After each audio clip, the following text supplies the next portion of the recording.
All right, here we go. So at the end of the last video, I showed you guys, oops, this guy, where we've got this glancing collision, right? And obviously there's motion in 2 dimensions, right? Because, when the balls, bounce off of each other, there's motion in the x direction and motion in the y direction, right? So this is 2-dimensional motion, right? So we need to learn about how to deal with collisions in 2 dimensions. And there's actually not a whole lot to it, all right? So basically what we're going to do when you're dealing with a collision in 2 dimensions is you just apply conservation of momentum independently along each of the 2 axes, all right? So in English, what that means is you're going to ensure that your total momentum in the x direction initially is equal to your total momentum in the x direction final, and similarly, that the total momentum in the y direction initially is equal to total momentum in the y direction final. So it's basically just 2 equations, right? And sometimes this does result in a system of equations.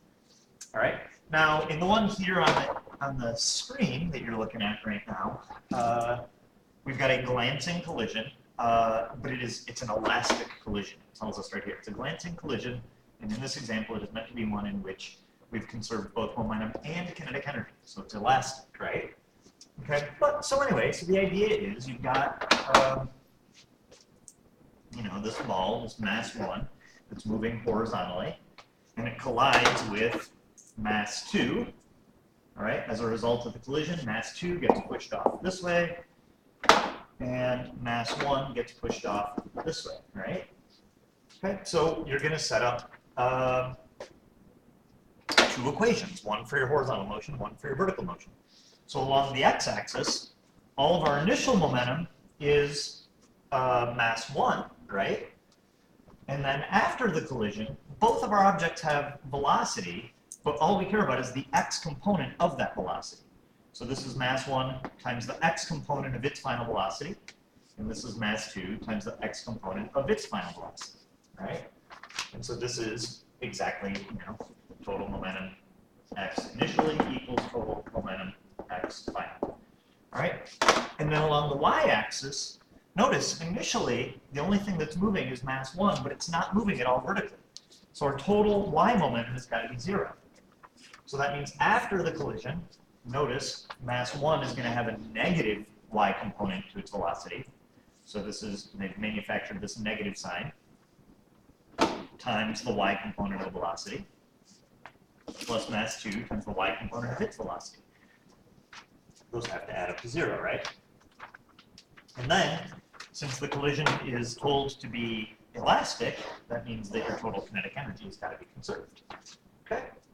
So, probably the easiest thing would be to just kind of jump into an example. The example I'm going to do is not actually elastic, and we're going to, in fact, show that. All right, so here we go. So we've got two kilogram bodies, object A and object B, and they collide. All right, and you're given the initial velocities of the 2 objects, both before and after the collision. And you're asked for the final velocity of object B and the change in total kinetic energy. Okay? So, let me begin this a scotch. So maybe you can read stuff a little bit better. All right, so let's do this. Let's start by looking at our x. All right, so our total momentum in the x direction initially has got to equal the total momentum in the x direction final. So that means the mass of A, which is 2, so both of our objects are 2 kilograms, right?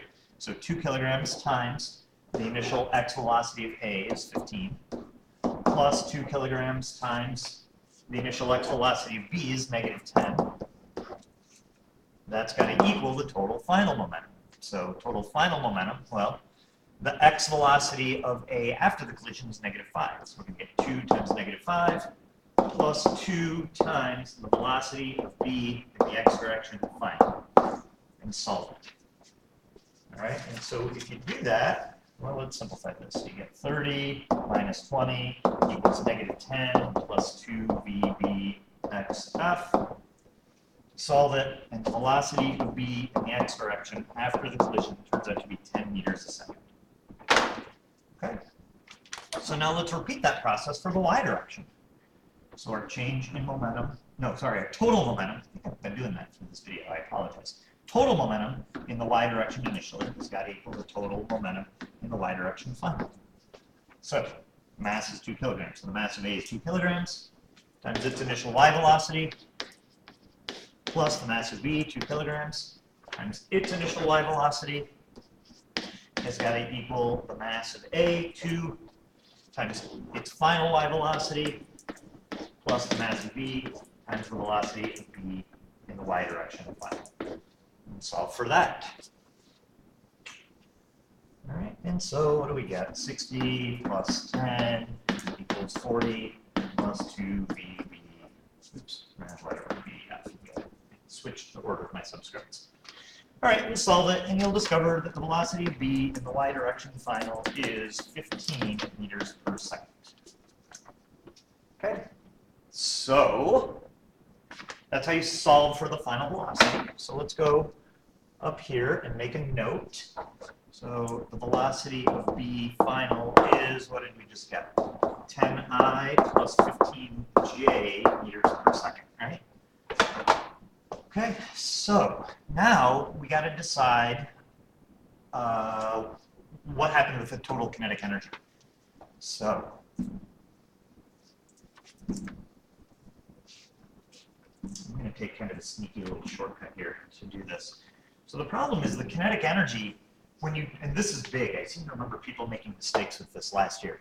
When you deal with kinetic energy, remember, oops, I didn't want that. When you deal with kinetic energy is 1/2 mv squared, where v is the actual magnitude of the actual velocity. So if we look, for example, at this, if we look at the velocity of A, let's see, so the velocity of A is, I can't see it because I have a, there we go. So the velocity of A is 15I plus 30J. So here's my velocity, right? So notice, though, that V squared is, well, Pythagorean. It's 15 squared plus 30 squared, right? Ah. So this is the same as 1/2 m times Vx squared plus Vy squared. Okay, so that's how you can find your kinetic energy as a vector. All right? So that's exactly what I'm going to do. So our total kinetic energy before the collision is the kinetic energy of A before the collision plus the kinetic energy of B before the collision. So that's 1/2. The mass of A is 2 times this. So I'm going to do 15 squared plus 30 squared, right, for object A. And then same thing for object B, 1/2. It has a mass of 2. 10 squared plus 5 squared. Notice the negatives don't matter, so they're going to square out, right? Okay, so if you solve that, you will discover that the total kinetic energy is 1125 plus 125 is 1250 joules worth of energy before the collision. All right?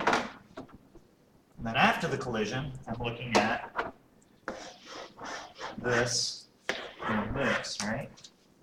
So my total kinetic energy after the collision is 1/2 times 2 times this guy, so 5 squared plus 20 squared, plus 1/2 times 2 times this guy, Pythagorean theorem, so 10 squared plus 15 squared, and you get 425, oops, that says 425, 4, all right, there you go, plus 325, and it just gives you 750 joules. So it looks like in our collision, our total energy went from 1250 down to 750, so our change in kinetic energy is final minus initial, which is negative 500 joules worth of energy.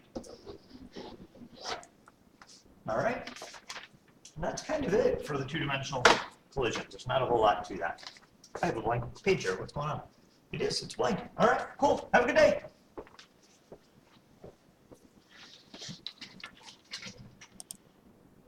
Oh, it's still recording. Ah!